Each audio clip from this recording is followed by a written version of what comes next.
So, Sherrod, do you know that they let the episode go out free on YouTube? Okay. And they had barely 1,000 people tune in. Oh, wow. But they, some dude, a YouTuber, live streamed Spock action figure sitting in an empty chair, and it got 3 times more viewers.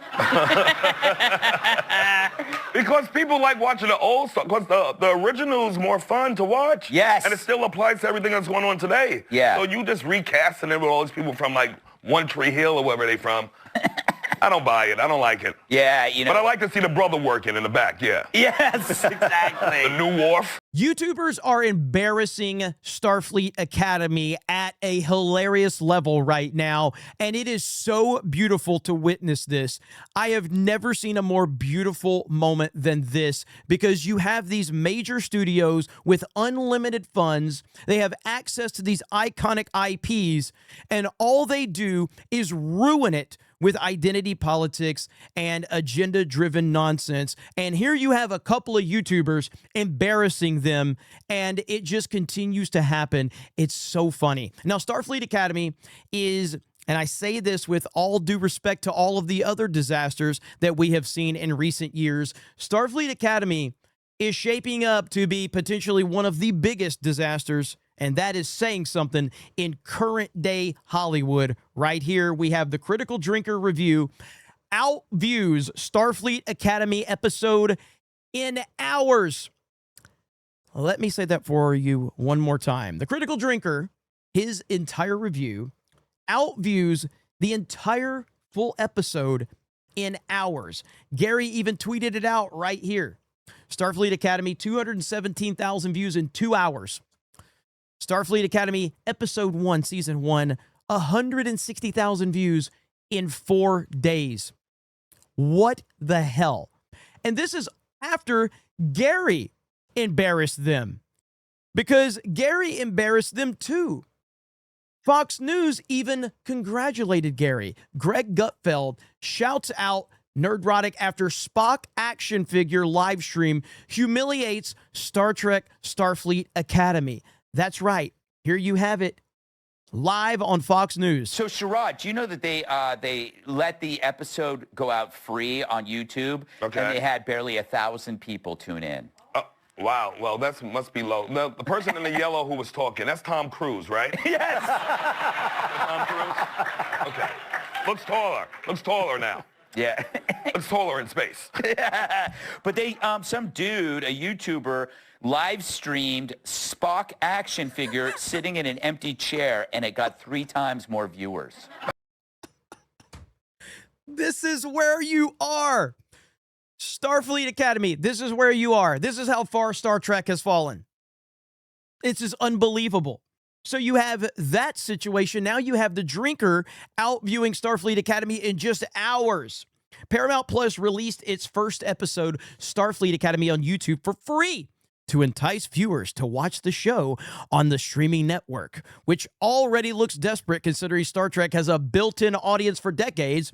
As of this writing, the episode has 162,000 views in 4 days, but the Critical Drinkers review blows it out of the water, or blows it out of space perhaps, racking up 331,000 views as of now, a mere hours after it went live on YouTube, more than doubling Starfleet Academy's views in a fraction of the time.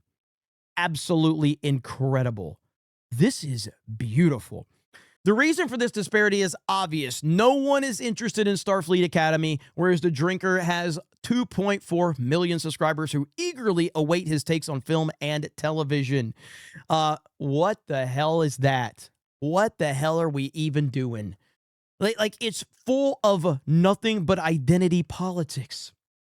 And the drinker doesn't disappoint, taking apart the many plot holes, inconsistencies with Star Trek lore, instances of identity politics, and downright baffling decisions the people behind Starfleet Academy made when putting this show together. The drinker is one of those critics who watches it so you don't have to. A commentator people trust to tell them why something is bad, and without them having to watch whatever target he's locked on any given video. And this is something that we have heard a lot. I mean, we are at a point now where so many people are more interested in their favorite YouTubers breakdown of, say, Star Wars or Star Trek or the latest Marvel, garbage movie or show than they are the actual show or movie. This is a huge problem, and it's a problem that Hollywood created for themselves, and no one should feel sorry for them, and no one, generally speaking, does feel sorry for them. You get what you deserve. On the other hand, folks don't much trust Hollywood anymore, particularly when it comes to franchises that have been sinking in quality for years, pumping out dud after dud that the audience rejects, but never seem to learn anything from it.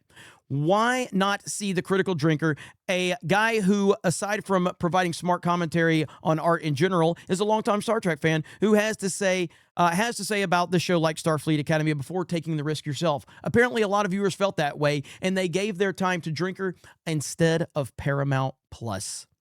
And what makes it this interesting contract from Nerdrotic's successful attempt to get more likes than the episode in the same amount of time with nothing but a Spock action figure, a camera, and a sense of whimsy is that the Drinker didn't plan this.